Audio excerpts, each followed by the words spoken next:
அமெரிக்க கண்டத்தை பொறுத்த வரைக்கும் அவர் சில தெளிவான திட்டங்கள் வச்சுருக்கார். கனடாவை அமெரிக்காவிலுடைய 51வது நாடாக்கணும்.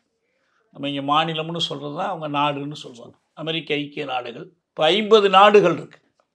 இந்த 50 நாடுகளின் அடையாளம் தான் அமெரிக்க கொடியில் 50 விண்மீன்கள் இருக்குது, நட்சத்திரங்கள். இந்த 50 விண்மீன்களை 51 ஆக்கணும். அதில் கனடாவை கொண்டு வந்து இணைக்கணும். கிரீன்லாண்டுன்னு இன்னொரு நாடு இருக்குது, அந்த நாட்டை அமெரிக்காவோடு சேர்க்கணும். இதெல்லாம் ட்ரம்பினுடைய தேர்தல் பரப்புரையின் போது சொன்னது.